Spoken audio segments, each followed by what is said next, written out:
Namaste, everyone. My name is Kushi. I'm from Central Jersey and currently a student at NJIT. And I'm Om, and I'm from New York, and I am a senior in high school. And we are the hosts for today's episode, which is actually the very first of the American Hindu podcast. So, just a little bit about the American Hindu. It started actually as just an Instagram page sharing informational content about Hinduism. And over time, it's now grown into a youth run nonprofit focused on Hindu storytelling, education, and media. Together, we've published two books, The Hindu American Mosaic, which explores Hindu history in America, and The Echoes of the Silence, which highlights Hindu persecution around the world. To stay connected, make sure to follow us on Instagram at The American Hindu if you haven't already, and also check out the books on Amazon. At its core, this podcast is about having real conversations that show how Hindu ideas actually connect to everyday life. The goal is to help young American Hindus better understand their culture, ask the questions they're already thinking about, and see how Hindu wisdom can help them grow as people and make a positive impact on the world. We'll also want to clear up common myths and misconceptions along the way. With that said, we're so excited to be launching the American Hindu podcast, and it's especially meaningful that our very first episode is being released for America's Independence Day. This year carries even more significance as America marks its 250th anniversary, making America 250 the perfect occasion to begin this conversation. It's amazing to be able to take a moment to reflect on where we come from, what our roots are, what values have shaped us from both of our identities, and what kind of future we want to help build. America 250 is the national initiative marking 250 years since the signing of the Declaration of Independence. Across the country, people are celebrating in many different ways through local events, through various service projects, storytelling, educational programs, block parties, and various other community gatherings. In this initiative, Hindu institutions like Keshavam and BAPS Robbinsville Akshardham are also taking part in this larger national movement. For us, America 250 is not just a historical milestone, but it's also a chance to think about how Hindu Americans are a part of America's story of the last 250 years and how we can carry our values forward into its future. On this special episode, we have two special guests with us today. Amitji Mishra has worked as an organizer and volunteer in the Hindu American Committee for over 30 years. He currently serves on the National Working Committee of Hindu Swayamsevak Sangh of USA, the nation's largest Hindu organization. He also serves on the board of directors of Om Education Society of America, which is a developing early childhood and elementary education program for the Hindu community, and the board of advisors of Seva International USA, the nation's largest Hindu faith-based charity. In his professional life, Amitji has worked as an attorney for nearly 30 years, specializing in labor and employment law, representing employers of all sizes, from closely held owner-managed business to publicly traded Fortune 100 companies. In his personal life, Amitji is married to Dr. Sanghamitra Mishra, a professor at the Baylor College of Medicine, and they have three children aged 21, 17, and 13. Our second guest for today is Aditi G. Banerjee, who is a published author and a novelist. Her first novel, The Curse of Gandhari, a successful bestseller, was published by Bloomsbury India in September 2019. Her second novel, The Vow of Parvati, was also published by Bloomsbury India in 2022. She has also published Hindu love stories, Dharmically Ever After, a collection of stories from Hindu literature and history. Her most recent book, Kashi, The Valiant History of a Sacred Geography, has been published by Blue One Inc. in 2024. She is a practicing attorney at a Fortune 500 financial services company in the US and has also completed an executive MBA at Columbia University.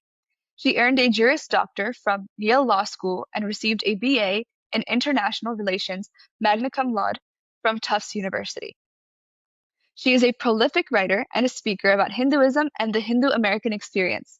She co-edited the book Invading the Sacred, an analysis of Hinduism studies in America, in collaboration with Rajiv Malhotraji, and has authored several essays and publications, such as The Columbia Documentary History of Religion in America since 1945, and Buddhists, Hindus, and Sikhs in America, A Short History, Religion in American Life by Oxford University Press.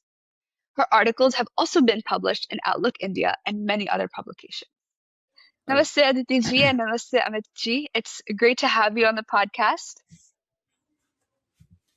Happy to be here. Great to be here. Thank you for having us. Yes. And congratulations on starting this. Thank you. Thank you.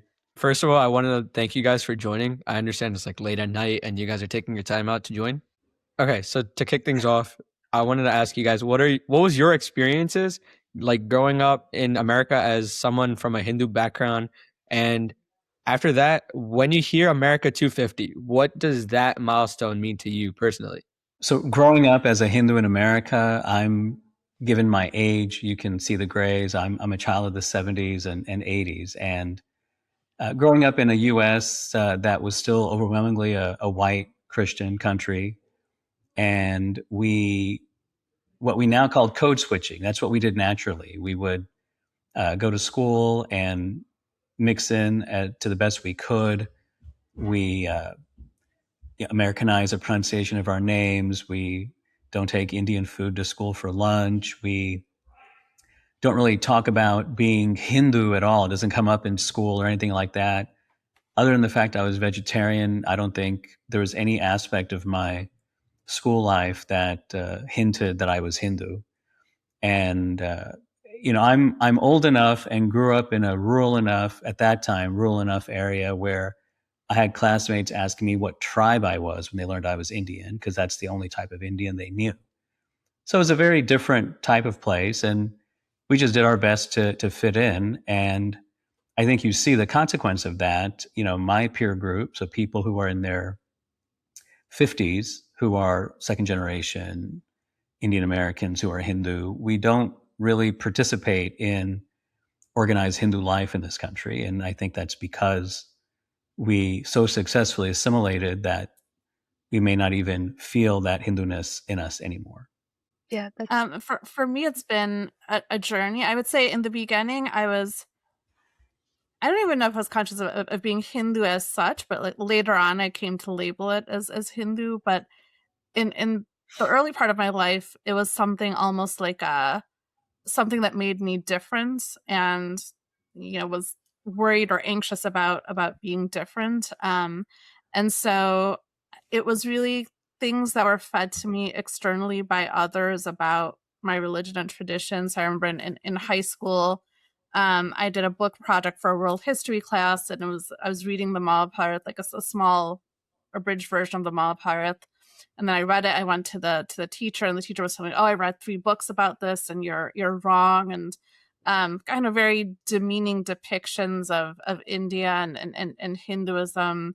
And that's kind of what I took away from it. Also in college, and the way our traditions were taught, or like the Indiana Jones movies of like the Temple of Doom and things like that. So there was a consciousness of that, and that was some of the baggage I would say that comes with it. But more important than that, it has also been a huge boon. And so there were things like practicing yoga, practicing meditation, cultivating a relationship with Sri Krishna, my Ishta Devata, and this pantheon of devatas that we have, and connecting with them. So that was wonderful, and that gave me a lot of strength. And I think once I had the confidence to pursue that became the foundation of everything positive in my life. And today I feel it's actually the opposite, where being unique, being different is a good thing. So for example, today it's Ekadashi, so it's a fasting day. So in the past, I may have just pretended like, oh, like I'm not eating because I just don't feel like it or something like that. But today I'll just say, in my religious tradition, it's a fasting day, so I won't be like, I can sit with you, but I won't be able to eat. So I think being open about those things is something, like individually and as a community, we've made a lot of progress in embracing. And so that's been an evolution. Then I think the third part that I've really been thinking a lot about is America 250, and how much of a synergy there is between being Hindu and being American. And oftentimes we portray it as a conflict, or as kind of being mutually exclusive. but I actually think they're mutually reinforcing. And I think as Hindu Americans, we have the opportunity and also the duty of exploring that and formulating that and setting like a new culture and a new flavor of what it means to be American as Hindu Americans. And I think that's actually very exciting. And so I was just thinking about today, like 250, that's like halfway to 500 years. That's actually so young. If you just compare to like world history, if you compare to like Asia, that's like so young. And being young, I think that means there's a lot of opportunity for growth. There's a lot of excitement. There's a lot of potential. And I think what the Hindu civilization, being thousands of years old, can bring to that and also be rejuvenated by that spirit of being young and new and exploring different things is going to be a potent combination. Yeah, definitely. I think both of you mentioned some great points about.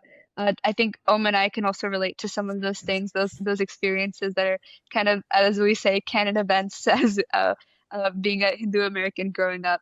But Aditi, as you were saying, it's really beautiful how we can take such a rich and ancient culture, such as our Hindu culture, and kind of be at the intersection of that with the American culture, which is fairly new, as you said, compared to other cultures around the world. But let's transition into the next point we want to talk about, which goes perfectly into that, which is the Hindu and American values. So, Amitji, this question is for you. Like, as you know, America was founded on ideals like liberty, equality, and the pursuit of happiness, right? Hindu teaches ideas like dharma, pluralism, and many paths to truth. Do you see genuine parallels between Hindu values and American ideals?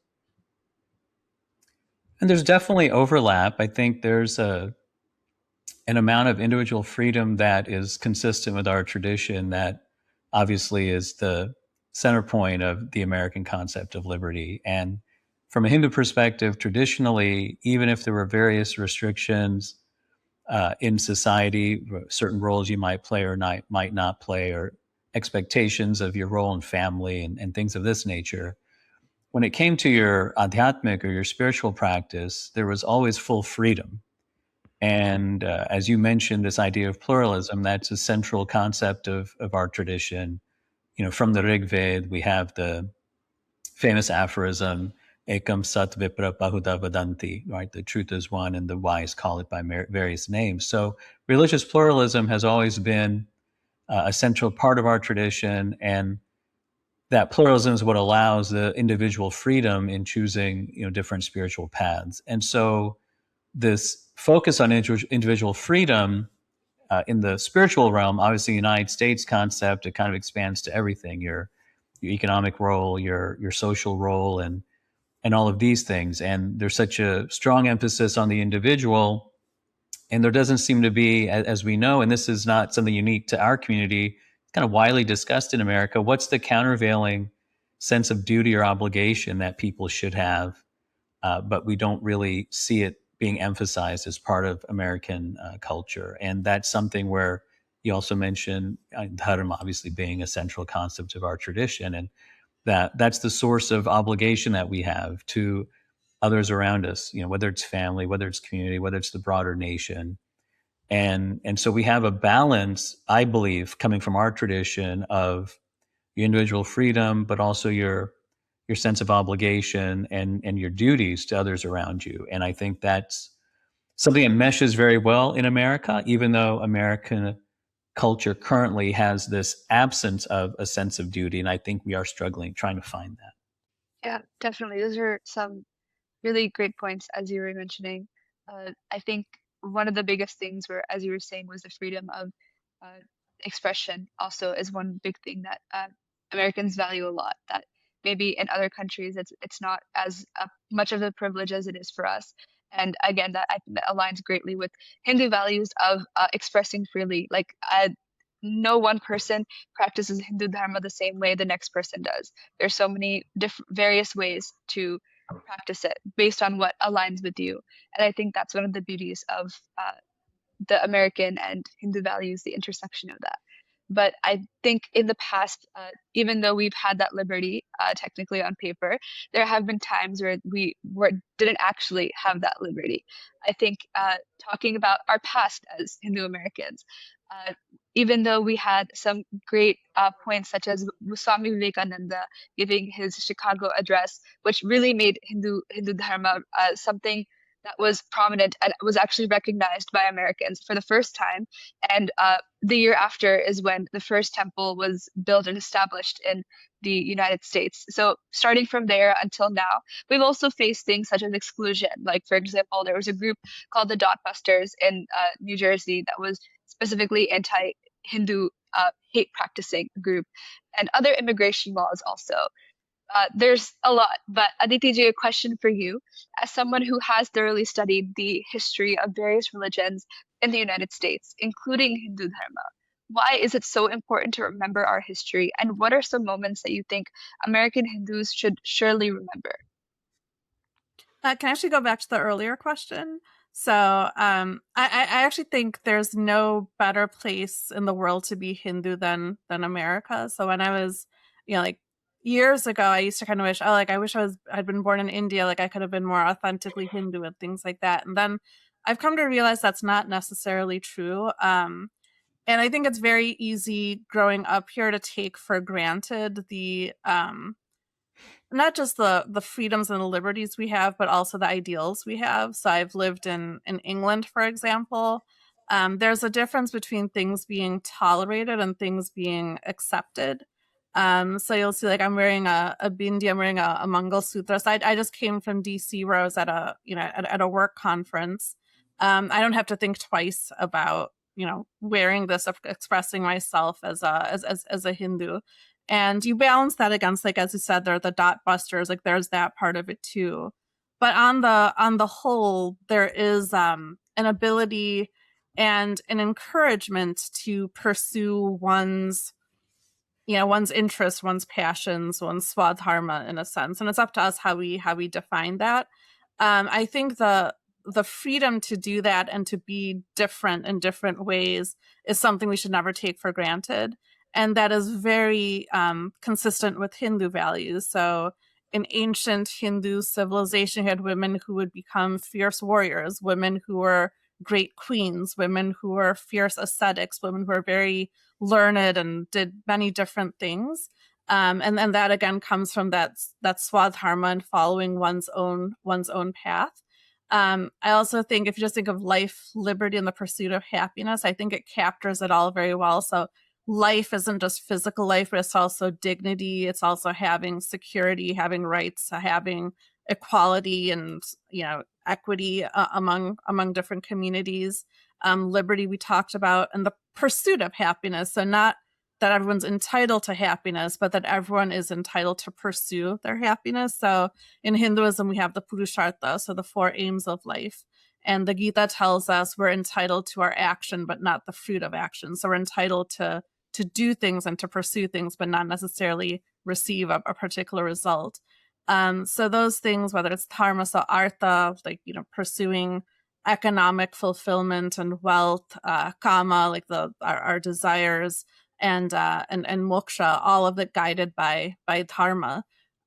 So that actually is very, fits in very, very well. So I think there's like a very good synergy there. As Amitji said, there is another part of it, which is about the duties, and the other part, which may be more prevalent in Hinduism in America. So I think there's some of that sharing that goes on there. In terms of history and remembering the moments, I think it's always important to remember, where we've come from, what we've been through, and not just us as Hindus, because sometimes I think we are insular and we think of ourselves. We wouldn't be here if it wasn't for, like, the civil rights movement and all of the activism that went on for Blacks and other minorities in this country. And I think we should never forget that. And sometimes we do forget that, or we overlook that, or we're just very focused on ourselves. So those struggles, what Native Americans have gone through, what other communities have gone through, we should never forget that, and we should have an alliance with that, and an understanding of that. And then I think you mentioned Swami Vivekananda. I think of like Srila Prabhupada and people who came here with nothing, and it was like a new land for them, but they brought the greatness of Hindu teachings and practices here.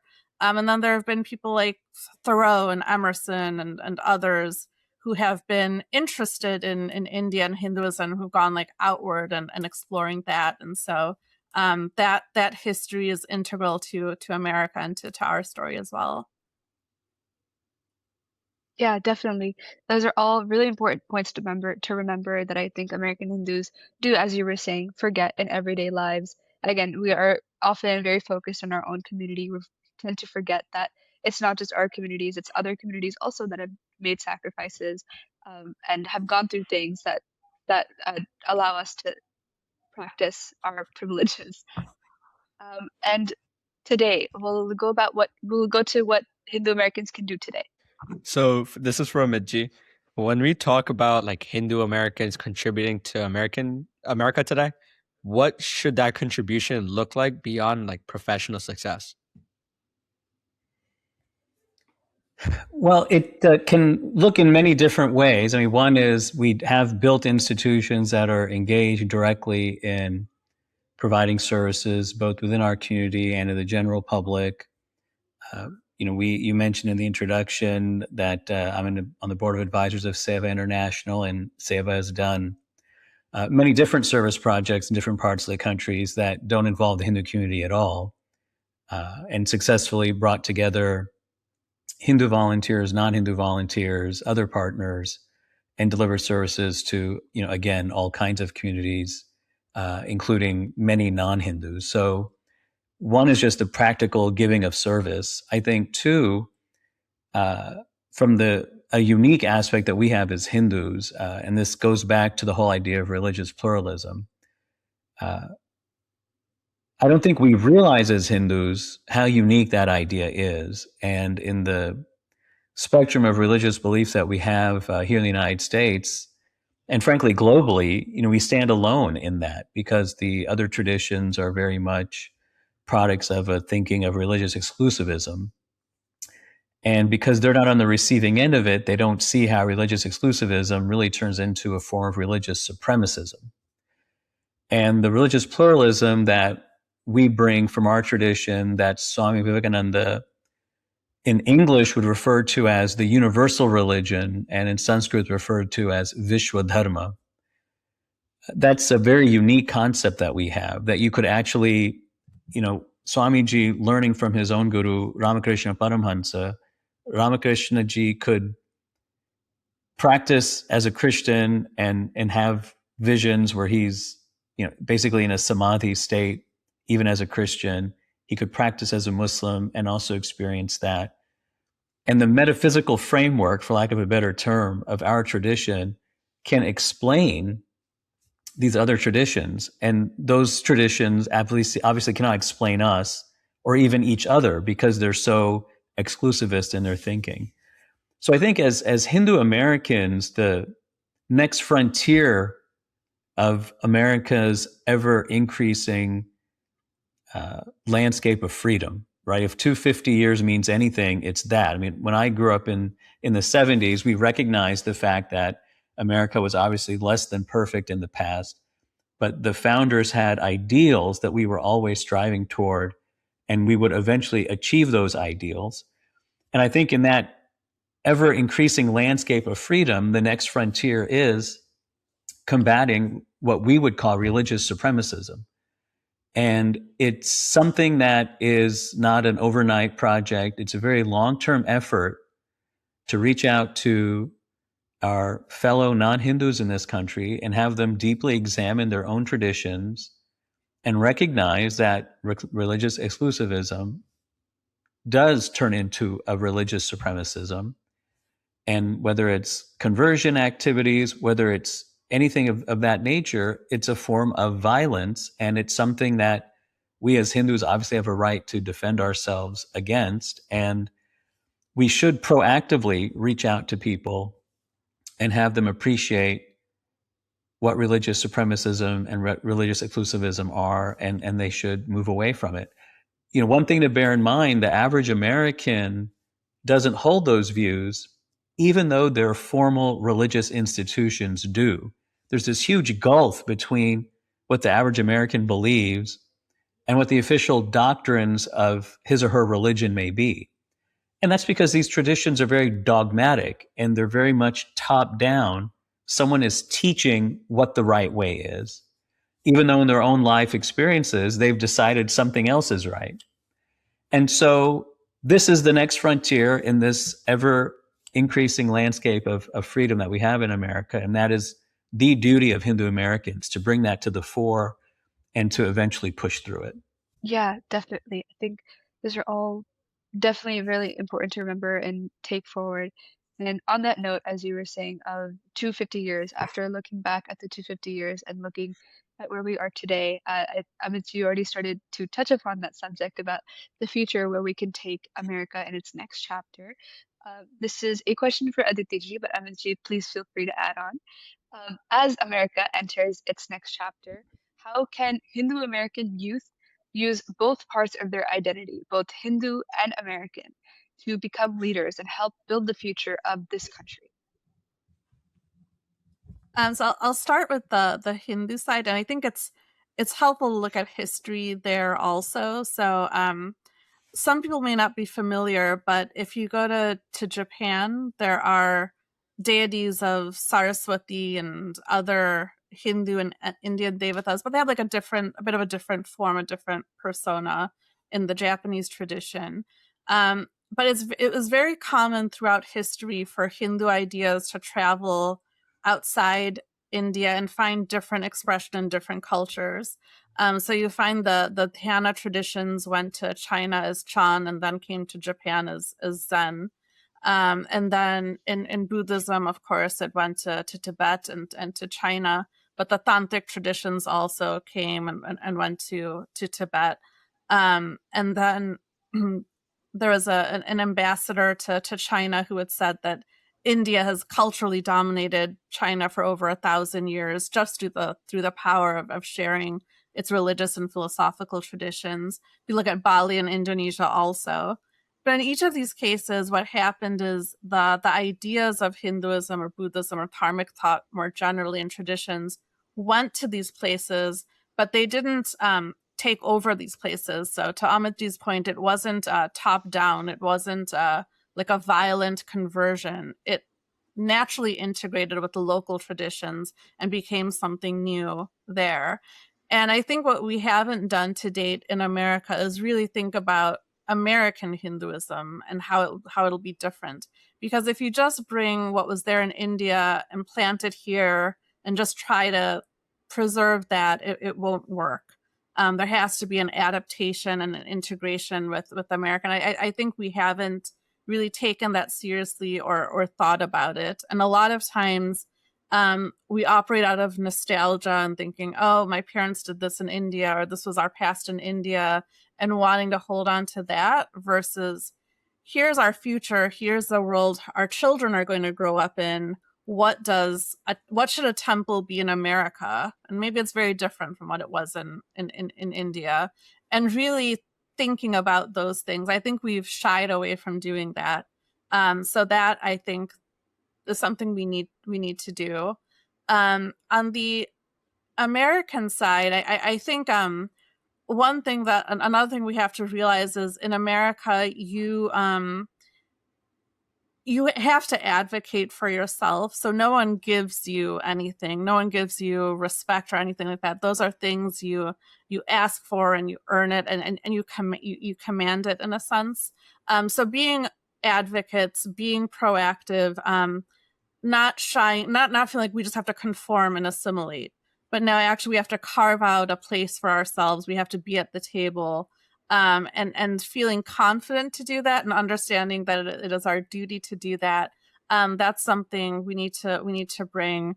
And so I think participating, it's a participatory system and republic. And I think we haven't done enough of that. So I think that there's more to do. I think it's an inflection point right now in America of what America will be and can be. So I'm not going to get into politics, but I think it's interesting if you even just see with the World Cup, like tourists who've come from different countries and they're just amazed by what they find. Sometimes like the big portion sizes, but it's also like the friendliness of Americans and feeling warm and welcome here. I think that's like a really positive reminder of the possibilities, but we also see like the sobering realities of the challenges that we have. So it's an inflection point, and as Hindu Americans, we have a duty both to Hindu dharma, but also to this bhumi and this country in which we are born and citizens and belong. And that's something we have to take seriously as individuals and also collectively. Definitely. Amitji, would you like to add anything to that? Well, I think the Aditi is right on point.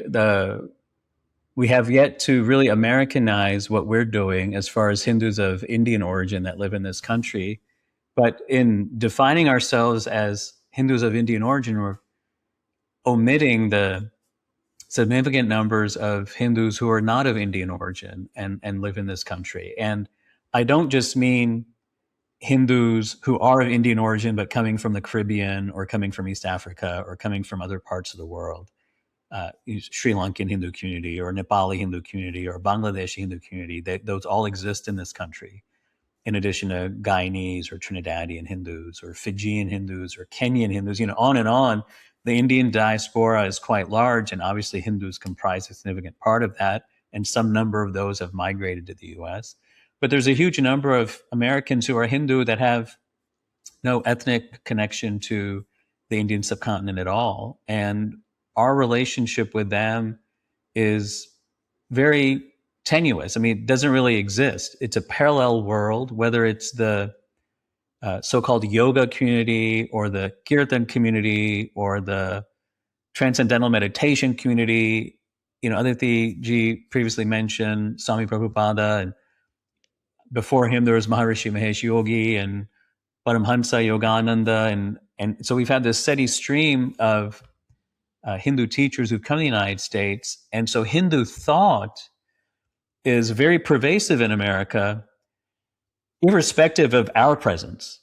It was here as, in the 1970s when the number of Hindus from India was zero, effectively, right? And we have yet to really engage with that part of our own community. And Philip Goldberg has written a great book, The American Veda, where he's chronicled that whole process. And he's a product of that. He's a 1960s hippie, I'll put that in quotes, who kind of found a Hindu path. And there are people like him and people who continue to be, finding their path that aligns with ours. And so we need to make more of an effort to reach out to that community. And that would then, and kind of the inflection point I think that he's talking about, I think one part of that is, frankly, immigration. One reason we have not Americanized is because numerically our community is still overwhelmingly immigrant. I've read a statistic some time back, I presume it's still somewhat accurate, 80% of Indian Americans are foreign. Whether you're looking at people who are 5 years old or people who are 85 years old, in that whole age spectrum, 80% of our community is foreign born. And so when we have that kind of lopsidedness, the preference or even predominance of India in the thinking of the community is because of that, right? I mean, it's very natural for the immigrant to be that attached to the motherland. And until our community becomes maybe not majority, but at least a higher number, some plurality that's US born, and that would include reaching out to non-Indian Hindus, then we might start seeing what this vision is, right? What will it look like? What does that American Hindu look like? But we don't know yet, because so far we are simply Indian Hindus who are geographically here. But the mindset has not shifted at all. These are all great points. So just so this is an open-ended question for both of you. We'd love to hear what your thoughts are on this. What is one action that you would suggest to the listeners to take away and like to do to become a better Hindu American and work towards betterment of our society? I'll let Aditi take that one.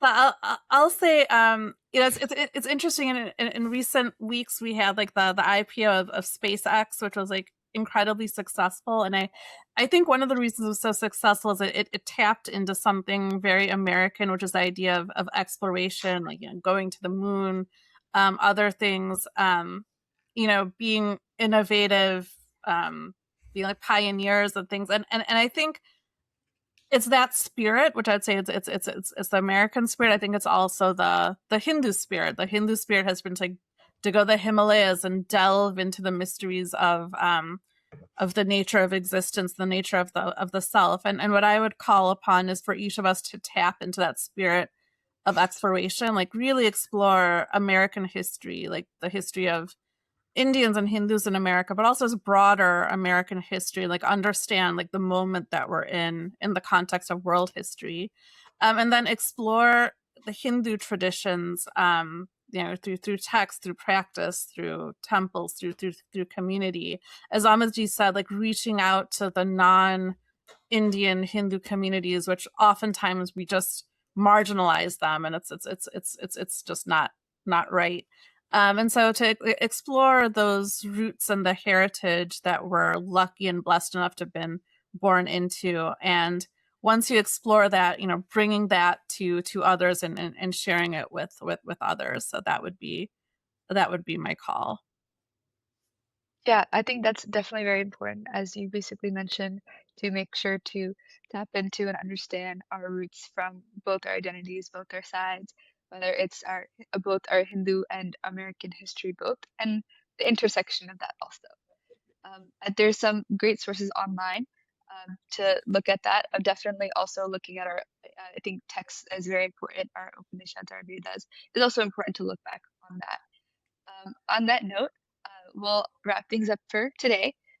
But it was a great episode. We had some great discussions on looking back at our 250 years of history and thinking about where we come from, what values shape us, and what kind of future do we want to help build. To check out more about America 250, make sure to go on america250.org to see more about the initiative and different initiatives being held across the country to celebrate our 250th year of the United States. Also, please make sure to check out The American Hindu on Instagram at The American Hindu, and both the books on Amazon. Thank you so much, Aditiji and Amitji, for joining us today on the very first episode. We're very honored to have you. And yeah, thank you. Namaste.